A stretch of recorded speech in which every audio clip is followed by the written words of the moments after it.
Olá, boa noite.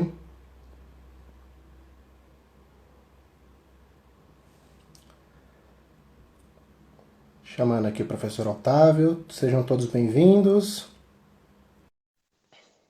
Nossa live de hoje é sobre Ô, exercício gato. físico. Olha ele aí, E aí, como é que eu boa tô? noite, boa. Tô bonito?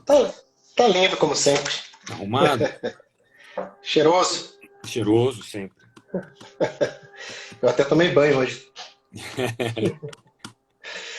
Saiu do Legal, protocolo, né? né? Tem que sair do protocolo um pouco para a gente bater um papo com nossos colegas, né? Sejam todos bem-vindos à nossa live da Maple Tree de hoje. Todo mundo ouvindo bem? Estão ouvindo bem, Otávio? Tô, 100%, tá ótimo. Legal, também tá ok aqui. Hoje nós vamos falar um pouquinho sobre o exercício físico e o câncer.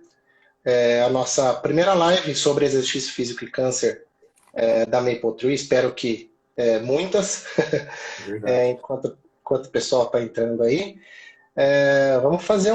Nós vamos falar um pouquinho sobre todas as informações mais atuais sobre o câncer, sobre o exercício físico aplicado ao paciente oncológico. A gente sai um pouco daquele lance do rendimento e a gente passa um pouco para a nossa qualidade de vida e prevenção, né, da nossa saúde, manutenção da nossa saúde. E a gente vai abordar alguns temas aí bem interessantes. Estatísticas do câncer, o que é o câncer propriamente dito, aí o professor Otávio vai dar uma palhinha um pouco do que ele pode contribuir com a gente aí, as principais causas, enfim. Então, assim, antes de mais nada, apresentar, né? Para quem não me conhece, eu sou o professor Jader Brito, sou formado pela Faculdade de Educação Física de Sorocaba, tive o prazer e a honra de ser aluno do Otávio, um professor fantástico, a gente dispensa comentários.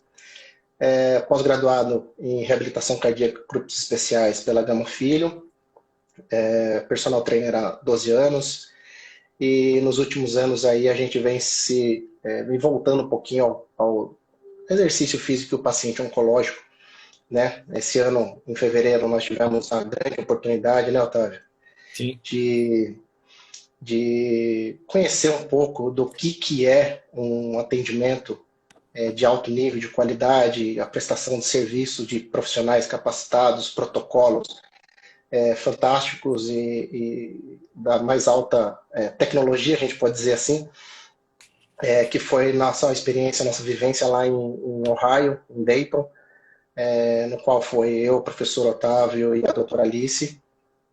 Nós conhecemos tudo, todos os protocolos e vamos trazer o que nós conhecemos, um pouco do que nós conhecemos de lá, aprendemos muito, o que a gente viu lá e a gente vai tentar trazer um pouquinho para o nosso dia a dia aqui, que é o mais importante, é disseminar a informação. E aí vem a apresentação do Otávio, né, que basicamente aí a gente precisaria de mais uma live, por causa. mentiroso. Para quem não conhece o professor Otávio, tem até uma colinha aqui, Otávio. Eu fiz até Mas uma que colinha isso, para hein, você. rapaz? Não O mereço professor tal. Otávio merece, merece. O professor Otávio ele é docente na Faculdade de Educação Física de Sorocaba. Ele é coordenador do grupo de estudos de educação física da FEFISO, coordenador do grupo de pós-graduação em musculação personal trainer da FEFISO, coordenador do grupo de curso técnico internacional de musculação e personal trainer da NABA. Ele é mestre em fisiologia do exercício pela Unifesp. E para quem não sabe, para quem não conhece, ele é uma pessoa fantástica, um profissional capacitadíssimo, um dos caras mais estudiosos que eu já conheci. E também, para quem não sabe, semana passada o professor Otávio defendeu sua tese de doutorado em Ciências da Saúde, e eu, como um representante da Maple Tree Brasil, coordenador técnico da Maple Tree Brasil, eu agradeço você por aceitar o nosso convite de trabalhar com a gente, e também agradecer e parabenizá-lo pela defesa do doutorado na semana passada. Parabéns, Obrigado. você merece tudo de bom. Obrigado mesmo. Parabéns, viu? Muito obrigado. E além de tudo, né, nós tivemos a oportunidade de tê-lo na nossa equipe como fisiologista da MapleTree, e responsável pelo laboratório, pelas pesquisas, todas as pesquisas que serão feitas da MapleTree Brasil, será feita e coordenada pelo professor Otávio. Professor Otávio, muito boa noite, obrigado pelo convite. É uma honra bater um papo com você sobre oncologia e exercício físico. Obrigado, viu? Mick, eu que agradeço. Na Para verdade, a quem não honra é sabe, minha. mas peraí, para quem não sabe, ele fala Mickey, mas entenda, é uma liberdade. Entre nós. Você sabe que eu fiquei treinando em casa, falei, como é que eu vou chamar o Jader de Jader, rapaz? Porque eu não chamo ele de Jader, né? Eu não consigo, né? É só Mickey. Então vai ser Mick, né? É igual eu chamo Então, a Alice de tia, então deixa assim.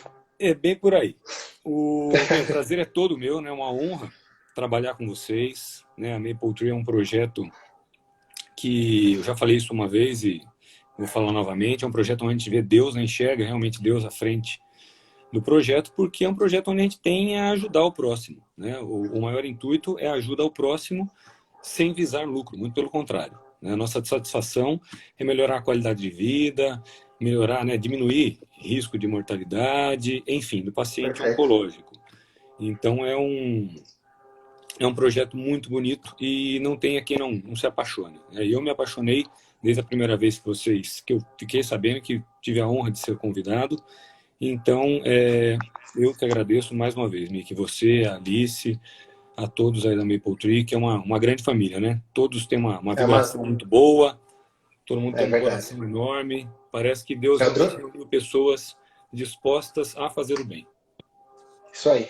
Ó, estão falando aí que eu tô de maquiagem, o Emerson, né? Eu tomei banho, Emerson. É por isso que você tá falando aí, viu? Você deixa de ser sacana. Pessoal, vai ser um bate-papo, eu acho que está aberto a nossa conversa aqui, o nosso bate-papo com o professor Otávio. Eu vou chamar de Otávio, porque eu não consigo chamar de professor. É amigo, virou amigo. Então, assim, e a gente não pode a gente não pode começar a falar do câncer sem falar das estatísticas, né? Estatísticas, infelizmente, alarmantes, que a gente tem que levar em consideração. São dados importantes. Enfim, a gente precisa passar. E a informação é trazida de forma, da melhor forma possível e a gente tem que tentar combatê-la da melhor forma possível também. Então, no mundo, são 18 milhões de casos de câncer no mundo, sendo que 21% de todos esses cânceres são nas Américas do Norte, América Central, América do Sul. 48% desses números são na Ásia, os outros restantes são distribuídos aí entre Europa, Oceania e África. Então, assim, os tipos mais comuns, né, que nós encontramos entre os homens são o câncer de próstata, com 31%, quase 32% do câncer de próstata. Na sequência vem traqueia, brônquios e pulmão, com quase 9%, e colo retal vem na sequência com 8%. No câncer com as mulheres, a predominância em câncer de mama, com quase 60 mil casos, 29% de câncer de mama nas mulheres. Na sequência vem colo e reto com 9%, e em seguida vem colo de útero com 8%. Então a gente vê aí, os números, eles são muito preocupantes, a gente pode dizer assim, né? Que são importantes de serem falados e importantes de a gente trazer para o nosso dia a dia, né? A Alice falando que são 60 mil casos novos para 2020, é muita coisa, né? Então a gente tem que entender que o câncer não é brincadeira, a gente tem que combater mesmo, a gente tem que pensar das melhores maneiras, né? A gente tem um percentual aí de casos de câncer, por exemplo, os principais casos de câncer, que a gente fala assim, os cânceres identificáveis ou evitáveis, vamos dizer assim, que são 33% dos casos de câncer são devido ao tabaco, ao cigarro, 20% são da obesidade, 5% da inatividade, dieta e ocupação. E aí a gente vai ver um pouco mais para frente o que isso pode influenciar, enfim. E apenas tem alguns artigos, estudos que falam de 5 a 10% apenas dos fatores genéticos. Eu brinco assim, né? Quando eu sempre estou conversando, eu falo assim, a gente só tem 5, vamos arredondar aí para 10% dos fatores genéticos, e o restante das causas de câncer, nós que acabamos desenvolvendo isso daí. Então, assim, por que a gente acaba desenvolvendo, né, esse câncer? E aí que entra o professor Otávio. Então, assim, para a gente entender, para a gente começar a nossa conversa, Otávio, e para entender um pouco desses números alarmantes, a gente precisa entender o que é o câncer. O que é o câncer? Tenta dar um pitaco para a gente aí. Vamos lá, vamos tentar resumir, né? Porque o que é o câncer é uma pergunta de vestibular, né? É aquela de uma semana de vestibular, né? Então, de maneira resumida, o câncer, o que ele é? O que caracteriza o câncer? É uma proliferação celular descontrolada. Descontrolada, quando a gente fala descontrolada, né? Não só no número de células, mas também no controle de qualidade dessas células, né?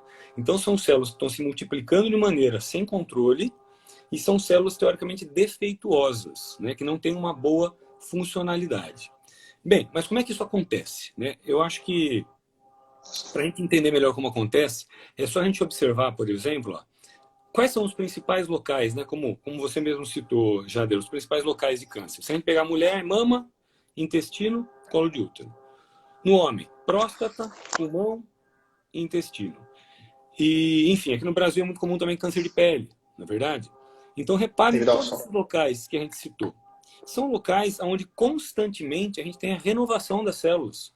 A gente precisa estar sempre renovando as células desses tecidos. E aí, o que acontece? Nessa renovação celular, eu tenho que ter uma cópia, né? Então, eu tinha uma célula, eu vou ter que dividir essa célula em duas, para depois dividir mais vezes. Só que o que acontece? Eu tenho que multiplicar tudo que tem lá dentro. Eu tenho que duplicar tudo que tem lá dentro, para que eu faça uma outra célula exatamente igual. E aí é que acontece a complicação. Como assim? Olha só, para que a gente faça essa replicação, quem controla isso são alguns genes. Então, eu tenho genes, por exemplo, que são responsáveis por estimular essa replicação. E eu tenho genes que são responsáveis por controlar essa replicação. Como assim? Fazer o checklist, né? Falar, olha, a mitocôndria foi produzida, ok, tá tudo ok, pode seguir. O DNA, deixa eu ver se não tem nenhum erro aqui nesse DNA. Ah, tá tudo ok, pode seguir. Então, a gente fala que a gente tem proto-oncogenes, que são genes que vão estimular essa replicação. E eu tenho genes supressores de tumor. Um dos mais conhecidos é a proteína P53, né? Que ela é reguladora ali. Ela vai fazer o checklist para ver se tudo foi copiado certinho. O que é o câncer? O câncer é quando alguma coisa modifica os genes responsáveis por isso que a gente acabou de falar. Então, eu tenho modificação nos proto-oncogenes, por exemplo, e eu tenho modificação nos genes da proteína P53, né? Uma proteína supressora de tumor. Então, quando eu tenho alterações nesses genes, né, não é um gene que faz isso, mas em vários, eu posso ter uma complicação. Eu posso ter um descontrole na replicação, né, na multiplicação, na proliferação celular, e posso ter um descontrole no controle de qualidade. Então, quando a gente fala assim, ó, o câncer é uma doença 100% genética. Aí todo mundo para, né? E quem está escutando agora também vai parar e vai pensar, fala, pô, pera lá, o Jader acabou de falar que de 5 a 10% estão relacionados com o histórico familiar. Então, 5 a 10% com o histórico familiar. Quando a gente fala que o câncer é uma doença 100% genética, é porque o câncer ele nasce de mutações nos genes, principalmente nesses dois grupos de genes, né? Proto-oncogenes e genes supressores de tumor. Ah, mas o que causa essa mutação? Na verdade? E aí vem aquelas causas que o Jader citou. Por exemplo, o fumo, né? A gente sabe que o cigarro tem centenas de substâncias químicas nocivas. Então, essas substâncias, a todo momento, a fumaça, todas essas substâncias químicas, estão a todo momento danificando, mutando o DNA das células das vias respiratórias. Então, eu tenho proteínas que tentam fazer o reparo, mas às vezes passa uma alteração de nucleotídeo no gene que não é reparada. Então, a somatória dessas mutações, lá na frente, pode gerar um câncer. Quando eu digo lá na frente, não quer dizer que uma pessoa mais jovem não possa ter. Mas a gente sabe que a média de aparição, a média de idade de aparição do câncer é entre 60 e 65 anos de idade. Né? E até um gancho para a gente falar do porquê que hoje em dia tem se aumentado o número de cânceres ao redor do mundo. Né? Porque as pessoas estão vivendo mais, a expectativa de vida está maior. Então, se a pessoa vive mais, ela tem mais tempo de sofrer essas mutações. Então, por um lado é bom, ele está vivendo mais. Mas, por outro, eu tenho mais lesão de DNA. Então, o fumo, a radiação, né? O que eu como ou deixo de comer, né? Na minha dieta, realizar ou não um exercício físico, certo? Enfim, os hábitos de vida saudável, né? Os hábitos de vida. Tudo isso causa mutação no DNA. E a somatória dessas mutações é que pode levar a uma célula cancerígena. Então, a grande característica do câncer é essa, né? Uma proliferação descontrolada. Certo? Joia. Legal. E aí a gente pensa assim, né? Todo mundo fala a melhor idade, porque como que você quer chegar? A expectativa de vida está aumentando cada vez mais. Mas o pessoal está esquecendo um pouco, infelizmente, das formas com que você vai chegar naquela melhor idade. Eu acho que esse é um grande ponto para ser observado, que a gente tem que tomar muito cuidado. Né? Todo mundo quer chegar bem, mas ninguém quer fazer muita coisa. Ou sempre arruma uma desculpa para fazer algo. Né? E aí a gente cai lá naqueles dados lá que a gente acabou falando sobre obesidade, dieta, inatividade, falta de exercício, que é o que você citou aí também. Perfeito. E aí entra aí, ó, a gente tem algumas perguntas, né, que o pessoal já veio mandando para a gente nos nossos directs aí que a gente veio publicando, né, durante a semana. E aí, e algumas dessas, né, a gente já vai meio que matando, mas mais para frente aí, se a gente conseguir um tempinho, a gente até pode tentar responder alguma pergunta. E aí, dentro do que você está falando aí, as principais causas do câncer, mais ou menos, você tem uma média aí, Otávio? Então, as principais causas foi aquela que você havia citado, Miki. Mais ou menos uns 33% por conta do fumo, não é isso?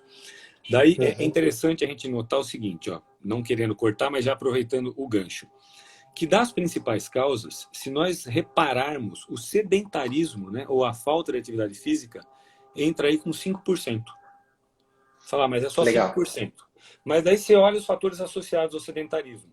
A dieta desequilibrada, mais 5%. Cai para lá. Bem, e daí você junta mais um negocinho que vem aí com combo, né?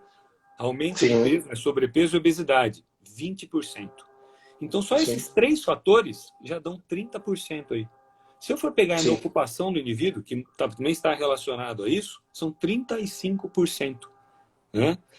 Então, e se a gente for estender, né, a gente já vai falar exatamente do que a gente comentou agora, mas se a gente fosse estender, volta um pouco a fita e lembra que o histórico familiar representa apenas 10%, né, de 5 a 10% dos casos de câncer. Ou seja, praticamente os outros 90% dependem de nós, né? Estão ao nosso redor, estão no ambiente, aí a gente é que vai conseguir ou não controlar isso. Mas voltando agora para o que a gente falou, uns 35% estão relacionados a sedentarismo, má alimentação e obesidade. Né? E por que isso pode acontecer? Esse é o grande X da questão. Por que o sedentarismo, a má alimentação e a obesidade podem levar ao aumento da probabilidade da aparição do câncer? O que a gente sabe hoje é o seguinte: o indivíduo sedentário, principalmente o indivíduo sedentário obeso, tá? Ele tem um grau de inflamação que a gente chama de grau de inflamação leve, né? Um low grade inflammation, que na verdade a gente chama de inflamação subclínica. É um grau de inflamação, mas não é aquela inflamação que vai gerar febre, por exemplo, no indivíduo, mas é um grau de inflamação leve. Esse grau de inflamação leve, ele é marcado por algumas substâncias que estão na corrente sanguínea. Então tem marcadores, né, que pioram essa situação. Um dos marcadores mais conhecidos é um tal de TNF-alfa. A gente chama de fator de necrose tumoral alfa. O nome já não é bonito, né? O bagulho já não vem de Deus, né? Fator de necrose tumoral. Não é legal. Não é legal. O que esse cara causa? Estou dando um exemplo de um, né, pessoal? Existem várias citocinas, enfim, substâncias que podem ajudar nesse quadro. Dou um exemplo de um que fica mais fácil a gente entender.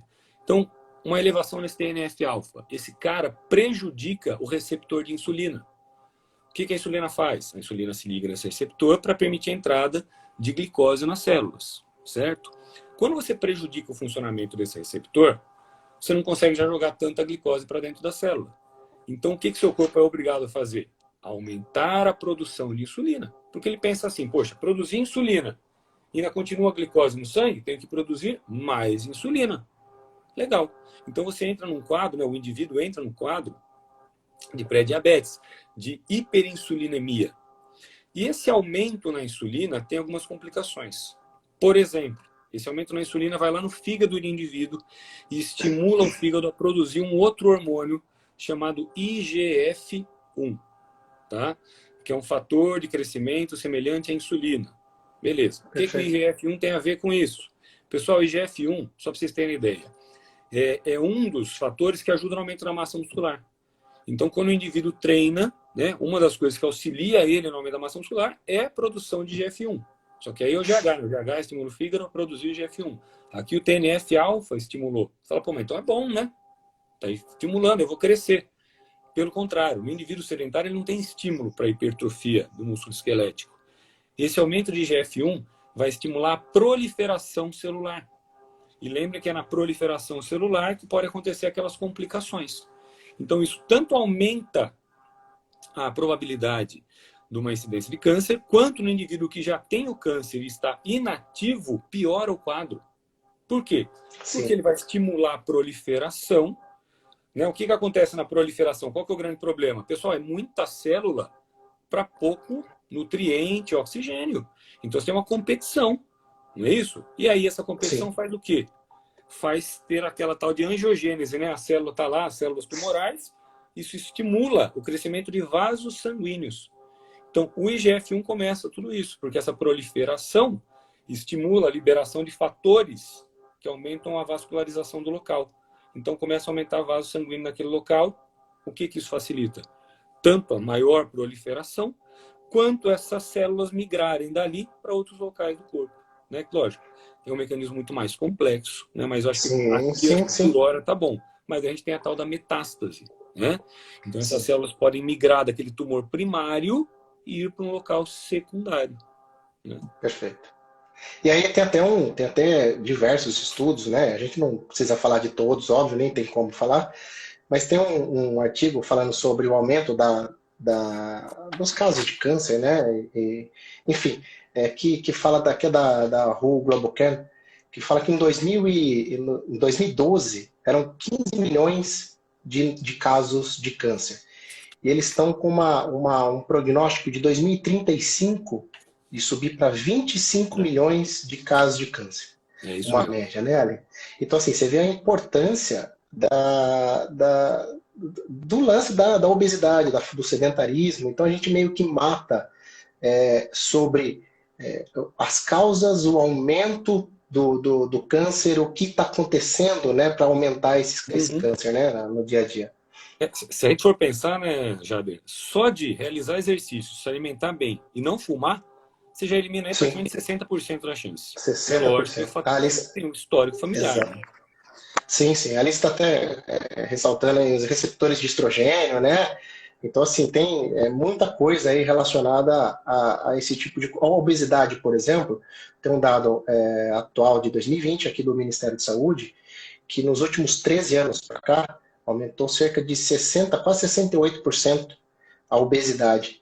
Então, a gente vê o grau, o agravante que está, né, a obesidade hoje, quanto está relacionado à falta de atividade física e concomitante à obesidade, né? Então, o paciente, né, o indivíduo, ele não vem só com o câncer, ele já vem teoricamente descompensado, né? Sim. Então, assim, acaba sendo uma complicação ainda maior, né? O tecido adiposo é interessante a gente relembrar o seguinte: o tecido adiposo é um tecido endócrino, né? Ele também produz hormônios. Ele não é só um estoque, um armazém de gordura. O tecido adiposo ele produz as adipocinas. A gente citou aí o TNF-alfa, que é pró-inflamatório, né? TNF-alfa e resistina são produzidos no tecido adiposo. Auxiliam, aumentam a probabilidade de um diabetes. O angiotensinogênio aumenta a probabilidade de uma pressão arterial elevada. né? Ele é Sim. estrogênico, então produz hormônio feminino. Então, o tecido adiposo, ele colabora para uma situação inflamatória no indivíduo. Ele piora muito qualquer Uhum. quadro. A gente está vendo aí o Covid. Né? O Covid, Sim. a complicação maior quem que é? Nos idosos, que são indivíduos normalmente com esse grau de inflamação leve, tá? Por conta de uma complicação do sistema imunológico. E os indivíduos abaixo de 60 anos, quem são? Principalmente obesos. Por quê? Porque o tecido Uhum. adiposo também é um produtor de substâncias pró-inflamatórias. Facilita, né, a complicação. Puxando esse gancho aí, o Emerson até fez uma pergunta interessante. Não, a gente pode até dar sequência nas perguntas depois, mas que faz parte do tema, vamos dizer assim. Ele pergunta até dos esteroides, né? Se atuam na proliferação e na qualidade da célula. Né? Sim, Está totalmente o, relacionado isso daí, o, né? o abuso de hormônios esteroides, né, na verdade, qualquer hormônio anabólico, não precisa ser esteroide. Né? O hormônio Anabólico. esteroide é aquele que é feito de colesterol, testosterona e seus Sim. derivados. Mas a gente tem outros hormônios anabólicos, como a insulina, por exemplo, que também é muito utilizada. Né? O próprio Sim. IGF-1 tem sido utilizado.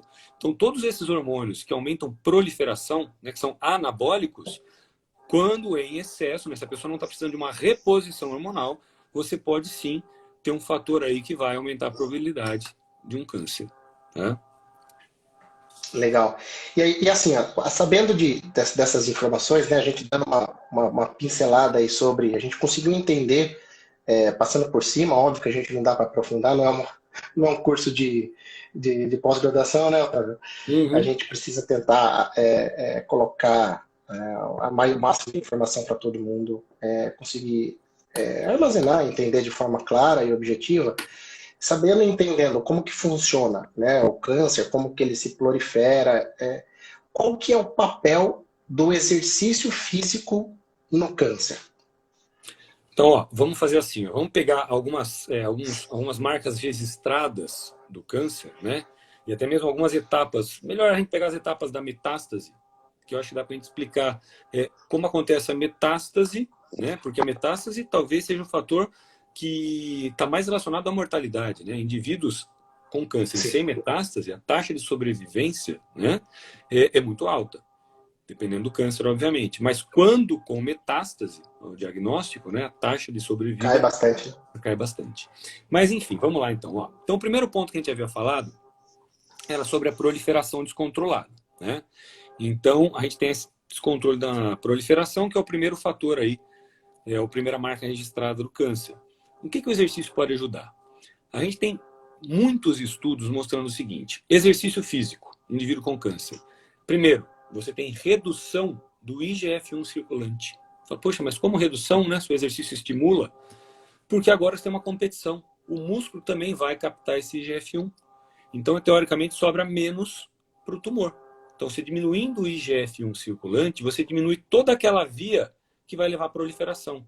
Que eu acredito que tem muitos alunos também aqui assistindo, é aquela via clássica, né? Que todo mundo fala em hipertrofia, a via da AKT-mTOR, né? Que leva à hipertrofia, também leva à proliferação.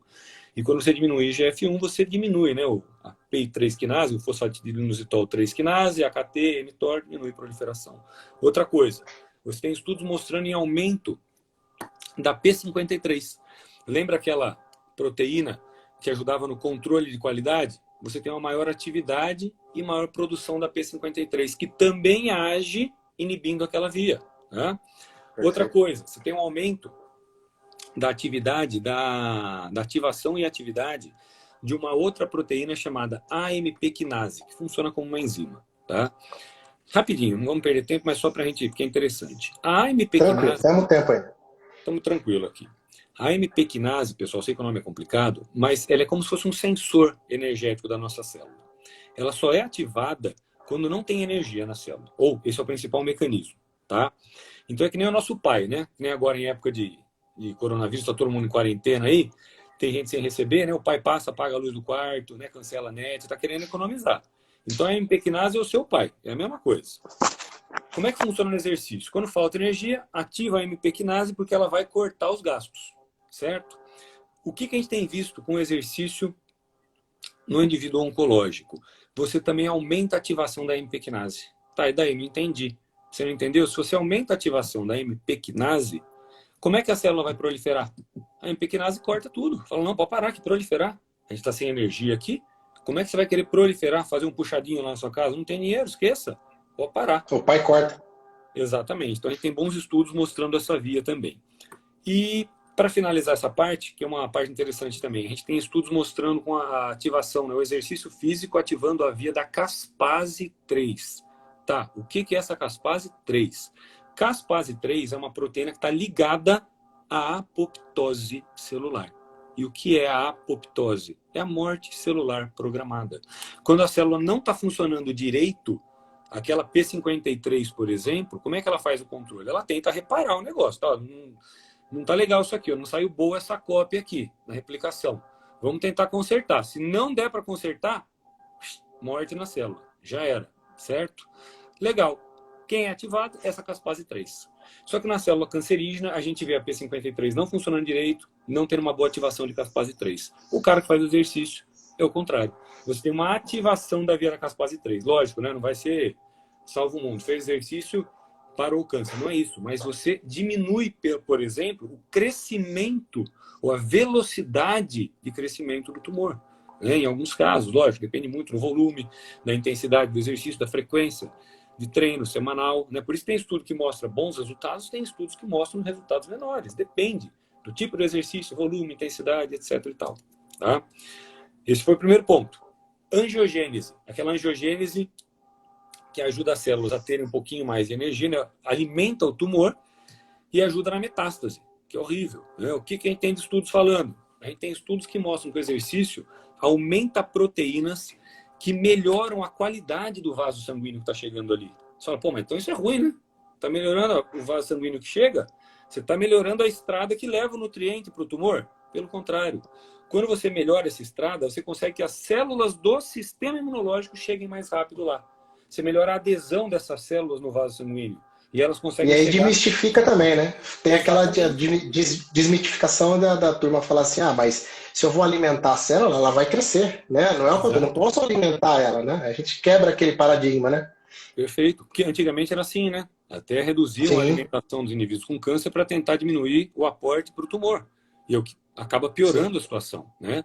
E ligado a Uhum. isso, a gente tem que lembrar do seguinte, né? O tumor, mesmo em condição aeróbia, ele dá preferência para ativação do metabolismo anaeróbio, né? Que é o tal do efeito Warburg, né? Que por conta do cientista alemão, se não me engano, que ele era bioquímico e fisiologista, um bioquímico e fisiologista alemão, Otto Heinrich Warburg. Ele notou exatamente isso, que mesmo em condições aeróbias, as células do tumor preferem a condição anaeróbia, ou seja, o metabolismo anaeróbio. Dão prioridade para a glicólise anaeróbia, para a clivagem da glicose na ausência do oxigênio. Tá? E daí?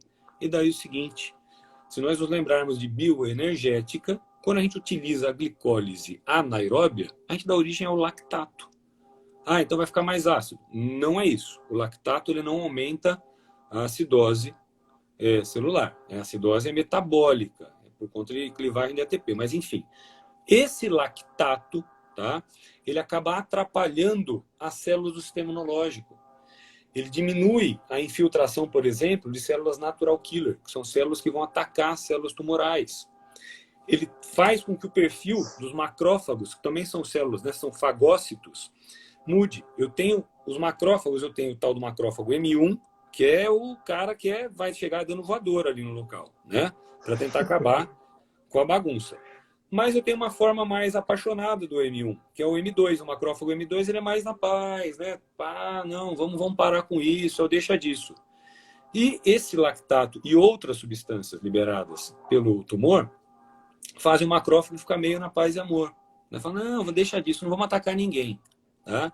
O que acontece com o exercício? Com essa maior vascularização, com essa melhor vascularização, chega mais nutriente e mais oxigênio para essas células. E mesmo elas estando nesse efeito Warburg, eu consigo trazer um pouquinho para o metabolismo aeróbio, o que produz menos lactato. Se produz menos lactato, chega mais célula natural killer. O macrófago ele dá aquela acordada e falou, opa, pera lá, aqui deixa disso nada, vamos para cima. E se transforma mais em macrófago M1 para atacar o tumor. Outro Perfeito. ponto, Nick, não estou querendo prolongar aqui, mas acho que é interessante. Não, Tem tem uma que falar. fase que é muito importante para que ocorra metástase. As células epiteliais, pessoal, são células bem quadradinhas, assim, são todas bonitinhas, e uma está ligadinha na outra. Bacana, né? Legal. Legal. Só que quando ela se torna essa célula cancerígena, uma das coisas que acontece é um processo que a gente chama de transição epitélio-mesenquimal. Eu vou transformar uma célula epitelial que é quadradinha, está grudadinha uma na outra, numa célula mesenquimal, que é uma célula meio triangular e que não gosta de ficar presa em ninguém. Tá? Então ela vai se desvinculando do grupo. Para quê? Para tentar alcançar a corrente sanguínea e chegar num outro local. Então essa parte é fundamental para que ocorra metástase. E o que o exercício faz? O exercício, ele aumenta uma proteína chamada, a nossa ecaderina, lembrei. As caderinas são glicoproteínas, né? Então essa ecaderina, ela ajuda nessa adesão de uma célula com a outra, para que ela não se transforme em célula mesenquimal. Fora isso, eu diminuo a quantidade de TGF-beta. O TGF-beta também é um estimulante dessa transição epitélio-mesenquimal. Então o exercício dificulta a aparição, por exemplo, da metástase, né? Não é que não vá ter, mas diminui a chance de ter metástase. Tem um trabalho agora de 2019, que eu acho que ainda nem foi aceito em 2019, né? Eu sei que eu recebo antes de ser publicado, né? Então ele foi aceito para publicação e provavelmente agora em 2020 ele saia. Eu não procurei ver se ele já saiu, porque como eu já tinha o texto, né? Mas que eles mostram exatamente isso, né? Que o exercício físico diminuiu a probabilidade de metástase, né? Olha que legal. Perfeito, perfeito. E, bem, eu acho que tá bom por aqui, né? Pra gente não prolongar, depois a gente vai ver. Não tem, dá pra gente ficar sentado aqui horas conversando, ouvindo, né, na verdade, sobre, basicamente é uma aula, né, do que a gente está tendo aí, são informações realmente importantes, que a gente precisa falar e a gente precisa entender, porque, como você mesmo disse, a gente tem bastante colega de trabalho, futuros colegas ou pessoas que até se interessem mais nessa área, para a gente trabalhar em conjunto, que é o mais importante. E também é importante falar para essas pessoas, para os nossos colegas profissionais, que o objetivo, saindo um pouco daquela fisiologia e trazendo para o nosso dia a dia, que o objetivo do exercício é sempre minimizar o descondicionamento. Né? E isso faz com que a gente diminua os efeitos colaterais no câncer já instalado. Né? Nos efeitos colaterais do tratamento, de fadiga, de perda de peso, de dores em geral, inchaços, edemas, enfim, depressão. Então, a atividade física também age dessa forma, ajudando na parte do tratamento do câncer. Acho que isso é importante a gente tocar no assunto também, né? A gente vê alguns trabalhos que mostram que realmente, né, a atividade física ela diminui a probabilidade de diversos tipos de câncer, né?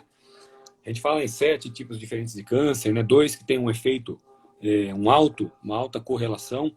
Mas, por exemplo, eu trouxe para a gente aqui, eu até separei um trabalho da Ana Ruiz Casado, um grupo espanhol de pesquisadores, saiu agora em 2017, e eles falam o seguinte, que considerando, embora não tenha um alto efeito, né, colocando tudo, né, todos os tipos de câncer que a atividade física parece reduzir a probabilidade.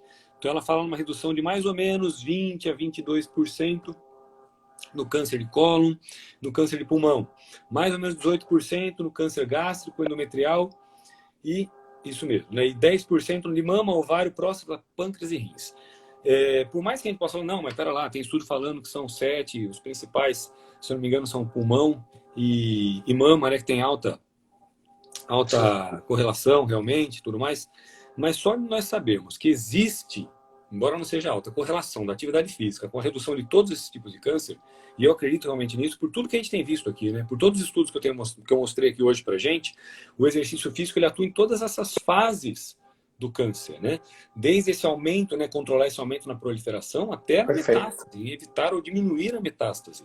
Então eu acho que isso deve ser independente do tipo de câncer. Talvez em uns um pouco mais, em outros um pouco menos, mas eu também acho que aí entra o que a gente falou, talvez a literatura mostre uns mais, outros menos, por conta do tipo de exercício, da frequência semanal utilizada, da sobrecarga, né, volume e intensidade, que varia muito de trabalho para trabalho.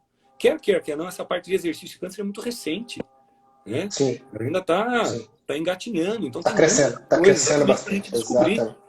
né? Exatamente. E puxando esse gancho aí da mortalidade, né? Tem um dado, eu trouxe um dado aqui também de a primeira morte, a primeira causa de morte hoje de doenças são doenças cardiovasculares, com 18 milhões de Perfeito. mortes, e já em segundo já entra o câncer, com 9 milhões de mortes. Então, assim, na sequência, em terceiro lugar, vem doenças respiratórias com 3,5 milhões de mortes. Então, a gente vê a importância da atividade física para prevenir esse número enorme de mortes, né? 9 milhões de mortes de doenças relacionado ao câncer. Então, nós, como educadores, né, nós temos a obrigação, né, de fazer com que isso possa ser minimizado, esses dados, ser minimizado, acho que a palavra mais correta seria essa.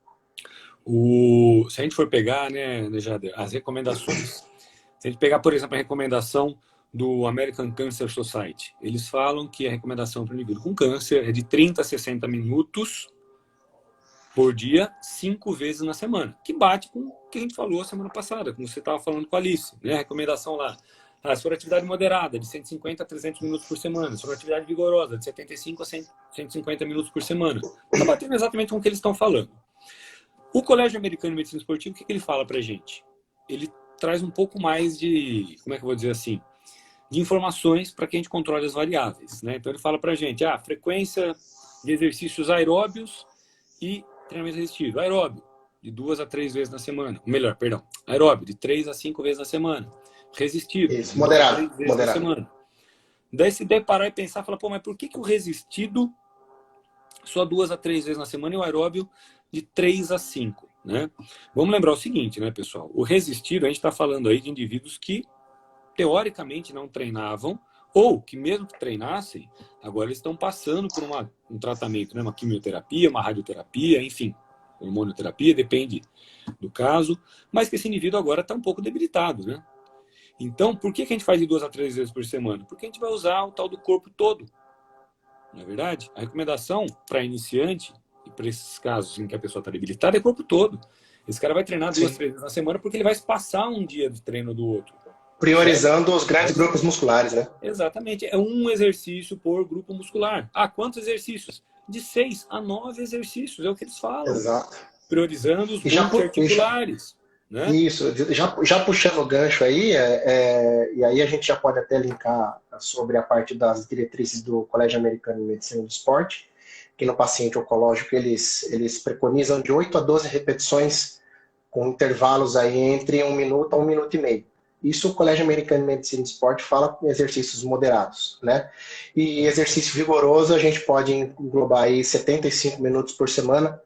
E a gente sempre lembra que o interessante é a gente fracionar. Quanto mais dias a gente puder fazer, melhor, né? Se a gente pode fazer 2 vezes na semana, tudo bem, 2 vezes. Mas se a gente pode fazer 3, 4, às vezes, fracionado, é melhor, não tem problema nenhum. Quanto mais fracionado e orientado, teoricamente, mais atividade durante a semana você vai fazer. Sim. O legal acho que até perguntaram semana passada, Jader, quanto o controle da intensidade, ou não perguntaram, eu estou viajando aqui. Mas perguntaram do que eu estava, desculpa. Controle de intensidade, não falaram, sim, tanto que você falou da frequência cardíaca de reserva, né? Falaram, sim, frequência cardíaca de reserva. Isso é importante a gente falar, porque assim, quando a gente fala em atividade com predominância aeróbia, né? Uma caminhada, uma corrida, andar de bicicleta, nadar, etc. e tal, que normalmente são atividades com predominância aeróbia, qual que é a recomendação? De moderado a vigoroso. Tá, mas o que é moderado? O moderado é de 40% a 60% da frequência cardíaca de reserva. O vigoroso é de 60% a 85%, tá, da frequência cardíaca de reserva. Então, assim, no exercício aeróbio, realmente, o ideal é que o indivíduo controle com frequencímetro, certo? Sim. Mas nem todo mundo vai conseguir, né? Então, tem pessoas que acabam treinando sozinhas e não tem condição, ou, enfim, não tem um frequencímetro. Então, a gente tem que lembrar que a recomendação pro treinamento resistido já é a primeira recomendação e que a gente pode usar essa recomendação também para o aeróbio, caso a pessoa não tenha um frequencímetro. Que recomendação é essa? As escalas de esforço subjetivo, né? Escala de Borg. Exatamente, né? Tem a escala de Borg, tem a RPE, tem a UMNI, mas particularmente, né? Embora eles não, o Colégio Americano não fale, use essa ou aquela. Mas se eu pegar a escala de Borg tradicional, ela vai do 6 ao 20. Poxa, é complicado, né? Você quantificar alguma coisa do 6 ao 20. olha, de 6 a 20, como é que está o seu relacionamento? Pô, nem eu sei, né? Às vezes de 6 a 20 não É dá. verdade. Agora, se eu aumentar de 0 a 10, daí eu vou chamar a minha esposa e falar, tá 10, né? Tá maravilhoso, tá? Então, eu daria preferência para a escala CR10, por exemplo. Também é de Borg, Sim, tá? E vai de 0 a sim. 10. E aí, qual é a recomendação? Moderado, de 3 a 4 na escala CR10. O 4, para a gente ter ideia, é o que eles chamam de somewhat hard, né? É um pouco pesado. E a vigorosa é o hard, é o 5, é o pesado. Então, de 3 a 4 no moderado, de 5 no vigoroso. Olha que fácil. Então, passa a escalinha para a pessoa, seja numa atividade aeróbica, seja numa atividade com predominância anaeróbica, como a musculação, e mostra a escalinha. Coloca no celular aí, né? A pessoa está no celular, ela já olha ali e Sim. acabou. E isso daí, Otávio, é até interessante para os colegas, né, os educadores, enfim, a turma que vai trabalhar com os pacientes oncológicos, é interessante que isso daí seja feito. Isso daí é protocolo. Isso daí é o que é mais correto a ser feito, é a melhor maneira de trabalhar com o paciente oncológico. Então vamos dar uma recapitulada aí. Treinamento resistido de 2 a 3 vezes na semana de moderado, de 8 a De 12 moderado a vigoroso. repetições. Ó, De antes moderado a de virou. Isso, isso, Miki, isso. eu vou aproveitar que você está recapitulando, porque agora veio uma coisa na minha cabeça importantíssima, que não vou esquecer. Boa. A Manda gente fala lá. de moderado a vigoroso. O que Sim, acontece, e também é um dos porquês que muito trabalho acaba não mostrando o resultado que gostaria quando estuda câncer e exercício. Porque a gente tem mania, né, de fazer com o obeso, de fazer com o idoso, indivíduos de grupos especiais, como é o caso do indivíduo com câncer.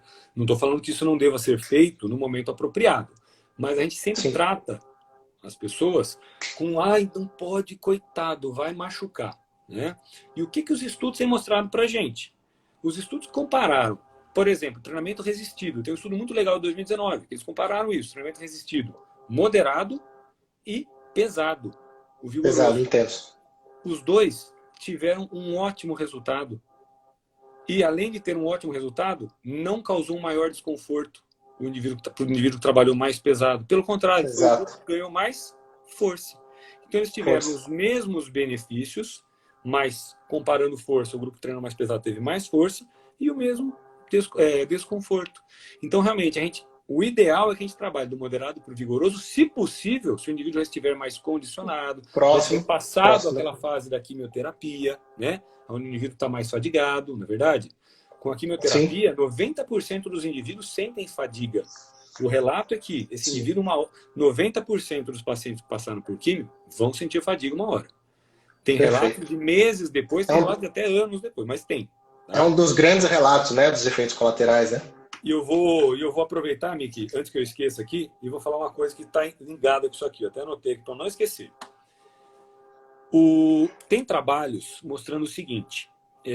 Eu acho até que talvez a gente fosse falar disso mais para frente, porque é uma coisa que está muito na moda, que são as miocinas, que são as Sim. substâncias, né, proteínas, hormônios As tão produzidas famosas. exatamente durante a contração muscular.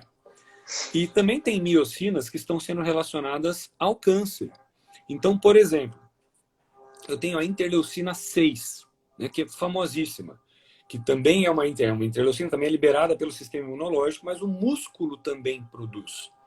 E essa interleucina 6 Perfeito. tem trabalho relacionando ela com noradrenalina no sangue. E o que isso faz? Isso estimula a infiltração de células natural killer no tumor, no ambiente tumoral. Daí você fala, tá, mas eu ainda não entendi o que você está querendo dizer. A noradrenalina, não, a epinefrina, a adrenalina, onde é que ela é produzida? Nas suprarrenais, maravilha, na medula das suprarrenais. Quando que eu produzo mais epinefrina ou adrenalina? Em atividades de menor intensidade ou maior intensidade? Maior intensidade. A adrenalina é o hormônio da luta ou fuga, né? Ela vai preparar o seu corpo inteiro para que você tenha mais energia. Então, sistema cardiovascular, sistema respiratório, sistema muscular, sistema hepático, vai preparar o corpo para liberar energia, que é para você ou lutar ou fugir. Uma das duas formas tem que ter mais energia, certo? Então, Perfeito. atividades de maior intensidade, quando a pessoa consegue realizá-las, né, você libera mais adrenalina e, em conjunto com a interleucina 6 produzida no músculo, potencializa esse efeito de infiltração das células natural killer. Então, aí dando base realmente para a gente trabalhar com um pouco mais de intensidade nos indivíduos que conseguem realizá-la. Ah, mas como é que eu vou saber? Escala de esforço subjetivo. É ela que vai dizer para você se está leve, se está moderado ou se está pesado. E a pessoa vai falar, olha, não estou aguentando. Então é conversa, é feedback, professor-aluno. Não tem como fazer isso aí à distância. Isso aí é ali, no dia a dia. Né? A diquinha imprime a escalinha de Borg, coloca ali próximo com vocês ali, o professor, e a cada exercício vai verificando, vai pegando, vai tendo um feedback do seu aluno, e não só com o paciente oncológico, mas em si, no geral, a gente pode trabalhar dessa forma, é a forma mais correta também. É óbvio que com o tempo a gente vai conhecendo cada vez mais o nosso aluno, né? E aí a gente tem uma proximidade maior dessa intensidade. Mas, enfim, a maneira mais correta e mais próxima de trabalhar é dessa forma. Né? Maravilha. E fazendo, e não sendo tão longo, né? Puxando um pouco a sardinha para o nosso lado, Otávio, de tudo isso daí, de tudo dessa pincelada que a gente deu sobre os dados, sobre a importância da atividade física. Para quem não conhece a MapleTree Brasil, a MapleTree ela veio da MapleTree Cancer Alliance lá dos Estados Unidos. Lá nos Estados Unidos são 19 centros. Desses 19, o único fora dos Estados Unidos é aqui no Brasil, e nós fazemos parte dele com muito orgulho e muita honra. E tudo que a gente está falando aqui, tudo que está sendo relacionado, nós abordaremos e colocaremos em prática na MapleTree. Né? Então, a importância da equipe multidisciplinar. Você está vendo que a gente está falando, sobre diversos assuntos que não tem como a gente relacionar só um tipo de profissional. Então, o profissional ele tem que trabalhar com outros profissionais, né? Com o médico, com o nutricionista, com o fisioterapeuta, com o psicólogo, enfim, com diversos outros profissionais, e a gente não pode trabalhar sozinho, a gente não consegue trabalhar sozinho. É importante que a gente faça isso. Na MapleTree, todos os pacientes eles terão todo esse suporte gratuito. Então, eles terão atendimento da atividade física, nutricional, avaliação física, que é a parte de vocês da faculdade, nutricionista, fisioterapia, enfim, gratuito. Então, assim, a importância, todos nós sabendo da importância da atividade física na prevenção, na diminuição da recidiva de câncer, nós da MapleTree estamos chegando com tudo isso gratuitamente. Então, com os nossos profissionais, com muita pesquisa, com muita especialização, a gente está buscando isso daí e a gente está chegando aqui em Sorocaba. Infelizmente, a gente teve que pausar só por causa do coronavírus. A gente conta com diversos parceiros que proporcionaram isso para a gente. O Estúdio Hanap é um. Obrigado, Guto, de coração, por ter aberto as portas para a gente. A Faculdade de Educação Física, FEFISO, né? A Faculdade de Educação Física de Sorocaba é outra. Doutora Carol também, muito obrigado pelo apoio. Enfim, diversas outras pessoas que a gente não pode nem ficar falando, senão a gente pode esquecer de alguém, mas enfim. Então, assim, a forma com que nós trabalharemos aqui na Maple de Sorocaba é a melhor forma com que nós trouxemos dos Estados Unidos. Então, os pacientes eles são separados em fases, né? A gente fala assim de fases, né, Otávio? A fase 1, ele vai trabalhar em cima do que a gente conversou lá atrás, da intensidade, 30% a 45% da frequência cardíaca reserva, que são pacientes que eles estão em fases de tratamento de quimioterapia e radioterapia, ou quimioterapia, e só assim ele fica por 12 semanas nesse treinamento, cada fase são 12 semanas.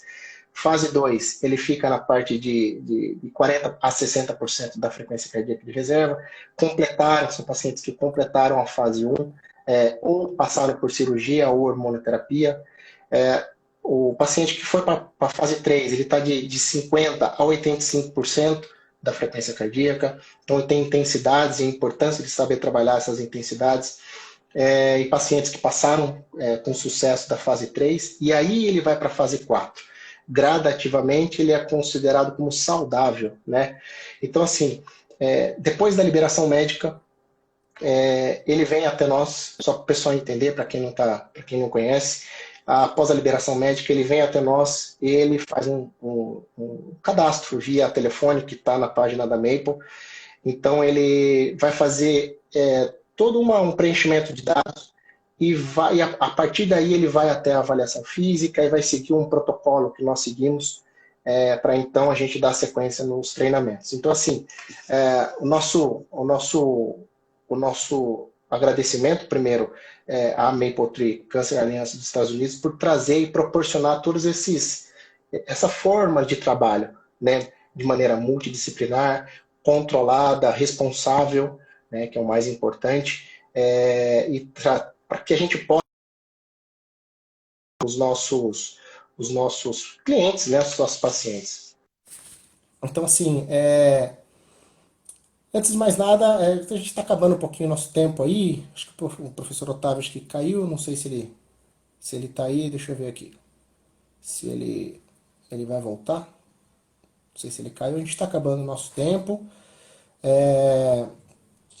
Não sei se dá tempo aí. O professor voltou? Voltei, tô aqui. Caiu, voltei. Joia. Legal. Então, vem aqui. Professor, a gente está com o nosso tempo meio que em cima Da pinta? da pinta aí, a gente está no finalzinho. Então, assim, infelizmente não deu tempo da gente abrir para outras perguntas, é muito conteúdo. A gente precisava dar uma pincelada por cima, saber o que era sobre o câncer, como que funcionava, falar que nós temos esse atendimento aqui em Sorocaba. E agradecer, primeiramente, a todos vocês que estiveram aqui presentes, a você, professor Otávio, professor doutor Otávio. Doutor nem em casa, já falei.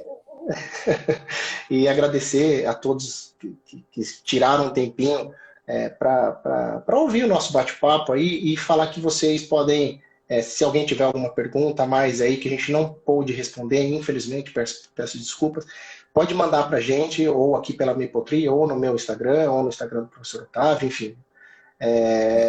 A gente vai responder com o maior prazer, assim, dentro do possível, do tempo, vamos dizer assim, né? Semana que vem, não pode esquecer que semana que vem tem a live do Fredson, né? Imperdível, fantástico, legal, não podemos perder. Professor, obrigado. Gostaria de acrescentar mais alguma coisa aí? Você mora no meu coração, é isso que eu quero acrescentar para você, viu? Obrigado mais uma vez. Queria acrescentar mais alguma coisa, professor? Até tinha bastante coisa que tinha separado para a gente falar do exercício aqui, mas quem sabe a gente marca uma próxima mais lá para frente e aí faz uma comparação, né, de musculação e aeróbio, se pode o HIIT, se não pode o HIIT, natação, e a gente comenta aí. A gente marca uma outra aí. E deixa um gostinho que quero mais. E agradecer aqui, ó. Eu vi que o Zezinho tá assistindo aí, o Emerson, né, o melhor personal de Sorocaba. O Jader e o Emerson, né? Senão vou ser xingado aqui. Junto com o Jader, o Emerson, o melhor personal de Sorocaba. O Emerson foi... Eu sou fã do Emerson, né? O Emerson foi sempre foi meu ídolo. E eu sempre me espelhei nele. Desde que eu era estagiário. Né? Isso não tem como agradecer o Zezinho. Vi que o Emerson estava aí. Mick, porque Mick Jader, né? Mick Jader. Então, o Emerson perguntou por que Mick. Aí ficou Mick, né? Então, assim, quem quiser acompanhar mais as lives, é só acompanhar o calendário da Mapletree. E acho que é isso. Vamos deixar um pouquinho para os outros dias de outras lives, tomara. E agradeço mais uma vez agradeço a todos a participação. Obrigado mais uma vez. Tá bom, pessoal? Muito obrigado. A gente está encerrando por hoje e a gente fica para a próxima. Beijo. Valeu. Beijão. Tchau, tchau.